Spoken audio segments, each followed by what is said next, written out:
Good evening and salutations, my B&B fans.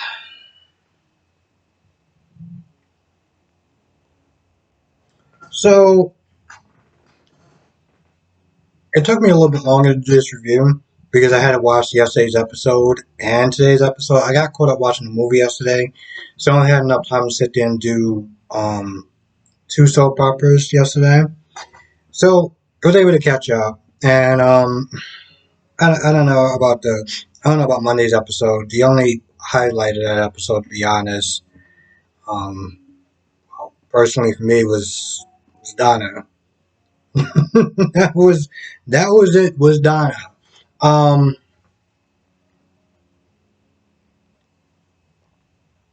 and I know a lot of people don't like her for various reasons, and it's whatever.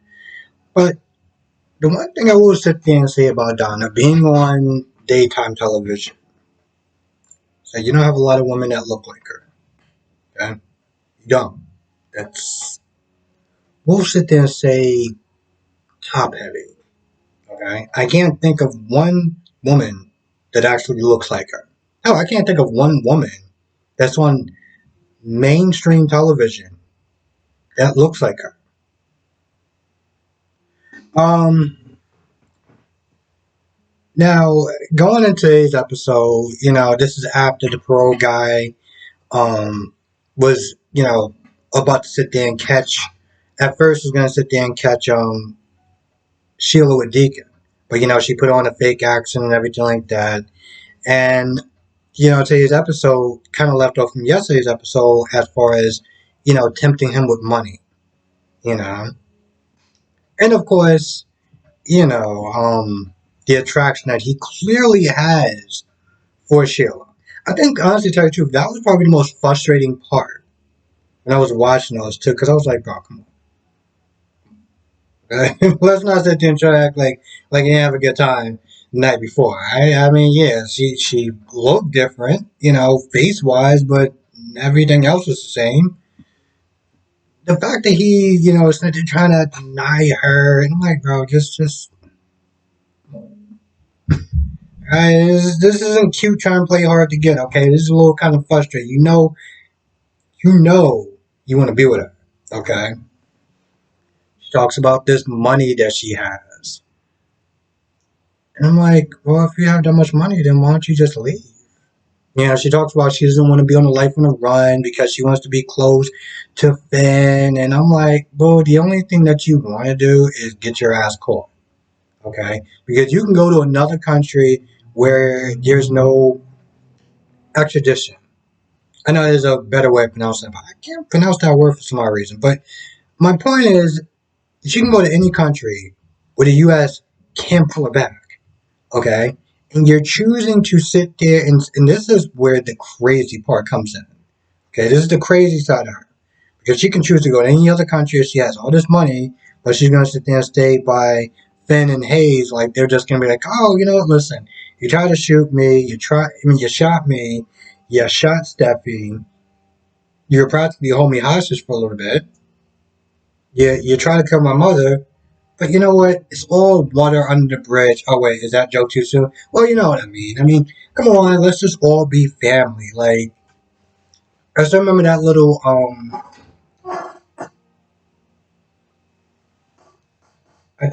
no, this was with Deacon and this was with Chill. Where it's like they were both like welcome into the family, and with Rich, it's like, oh, listen, this is your chair. What am I doing? Am I sitting in your chair? I just remember that episode being so hilarious. I feel like maybe it just worked. That comedic timing and everything like that. I don't know if anyone remembers that, but that was like not that long of an episode, and this was during the New Year's. I think like last year, maybe the year before that, give or take. And I mean, I complained about GH today because, well, to be honest, it was ass. Somebody was like, listen, maybe this was more of a feel good kind of episode. I'm like, why do I feel like maybe it was just that one episode that was so funny, even though not that much happened in it. It was just something that was just really funny. Um, anyway, she talks about how she has all this money and she doesn't want to leave. And, Deacon's like, no, I don't want to get in trouble. But how much money do you have? Like, how much money do you have? Sheila practically talks about how he fell from grace. He used to have money. He used to own his own nightclub. She said he was a force to be reckoned with. I'm like, oh, I feel like those days would have been so cool to watch Deacon back in that time period because Deacon is a guy from the '80s. Okay, Deacon is a guy from the '80s. Okay, guy from the '80s that is in some people sit there and call it woke times. Yeah, again, he just reminds me of Johnny from Cobra Kai. There's a lot of things that he said, and Miguel was like, "Yo, you can't, bro, you can't say that. you can't say that." And it's something I mean, even just going back to Deacon, it's something that I do like, and maybe it's the fact that he does act pretty. I want to sit there and say I don't want to sit there and say masculine because he hasn't really done anything masculine, but he is the guy from the '80s. And I feel like he carries himself in a very masculine way. And I wouldn't just sit there and say soap operas, but just shows in general. It's almost like it's like they confuse being toxic with just being masculine. You know. So anyway, long story short, he doesn't sit there and call the cops. He agrees because one of the things he said was like, "Yo, listen, you can call the cops. You do know you're going to be going to jail too, right? Yeah, just to make sure you're going to be going to jail for harboring a fugitive. And so, I mean, if you want to make that call, you should probably do that right now. Otherwise, it's getting kind of late. You should probably pick a side in your bed. I mean, more or less, that is what she says. Um, like Deacon, just give in. just stop. Just give in and be done. Um, Hope. I don't even know what to say about this character. I really don't. Even yesterday's episode, all she was doing was just whining, whining. And listen, I get it. She is a mother to Douglas, regardless of blood or not. Douglas is her son. It's the only home that he's known, and I get it. But when Thomas came over yesterday, and I think it was out yesterday today, and she was all like, "Well, here's the thing. He's not here right now. He's at his friends, and I figure he'll give us time to talk." I'm like, "Oh, don't do that. Don't do that. Don't you know what I'm saying? Don't play those games where he's ready to come over, and she's all like, oh, he's at a friend's house." And he literally texts you in advance to let you know that he was coming, and you decide you want to start playing games. Now, I'm not a fan of that at all. Um, I didn't like the fact that Thomas is like, oh, he needs to be with the Foresters, with his family. I'm like, for what, Hope and Liam and his sister isn't included in that family? It's something about that. Even when Steffi was in there saying that, it irritated the living life out of me. And the same thing when Thomas said that. Thomas was like, oh, well, he is a Forester. Okay, cool. But he does have family here that does love him. Let's not sit there and try to act like just because they're not blood related to him, like that just irritated me. They're going back and forth. Douglas gets there. Thomas is like, hey, want to sit there and go with me and Granddad. We're going to stay at the house. We're going to stay in the pool. It's going to be a lot of fun. He's excited. So, he's like, hey, Mom, can we sit there and do that? And she's like, yeah. So, she keeps saying, well, it's just one night. It's just one night. It's just one night. I was like, yeah, but what's coming. Okay, let's not sit there and try to act like you don't know what's coming. Um, both Brooke and Taylor are just This is why I don't have teams. This is why I don't pick sides.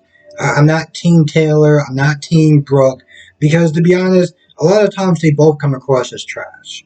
Okay, the fact that Brooke was like, I think it was yesterday today when she was like, you kiss my husband. It's not okay. And Taylor just stands there with this smug, stupid look on her face, like, oh, are you threatened by that? And then she retells the story like that's gonna sound better. And granted, I get why she had to do that because of the new audience and everything like that. But I'm like, bro, you telling that story does not make it sound any better. Really doesn't. Oh, I know that you're threatened by it. I know that you're threatened by it. What is this, high school? Like, what the hell is wrong with you? And of course, Brooke is all like, "Oh well, he's not going to sit there and take Douglas away from Hope. I won't allow it. I won't allow it. You won't allow it. I'm not going to lie. I even kind of sided with Taylor. It's like you won't allow it. Delusion is your friend. Like you think that you're just queen of LA, and you just beep, beep, beep, beep, beep, and just tell people what to do, and just sit there and say, "I won't allow it." I'm like, sweetheart, I don't see a crown on your head. I really don't. I don't even see a tiara on your head. I don't. What's going on with that? So they're going back and forth, and Brooke brings up Thomas's past. Oh well, seeing how the person he used to be, and I'm like, sweetheart, I'm surprised you didn't burst into flames when you said that. Are you serious? Are you really want to sit there and start bringing up Thomas's past? So, when Taylor was like, pot, make kettle. It's almost like that line just went over her head. I was like, well, I know there's certain things it's kind of hard for you to grasp, but what she's basically saying is that you're a hypocrite. You're a hypocrite. All right, that's the bottom line. Um, the sad part about this review and this episode so far? Guess what? Take a wild guess. Take a wild guess.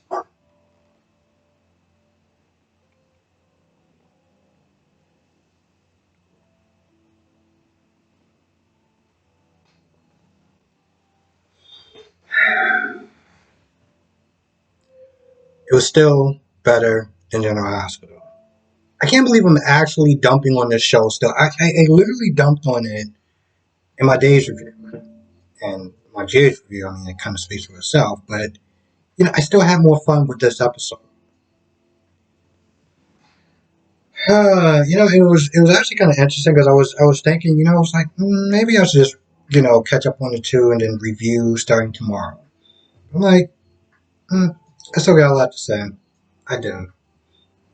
I'm still gonna be. By the way, I'm still gonna be doing the YNR reviews. Um, I'm just not gonna be doing this a little late anymore. I'm sitting there wondering should I even be doing these reviews super late. But since it's only like 18 minutes long, like, whatever. Unless it starts to get really late, like 10:30, then I'm just like, just kind of do it tomorrow. Um, and again, I was catching up to 2 days. Um,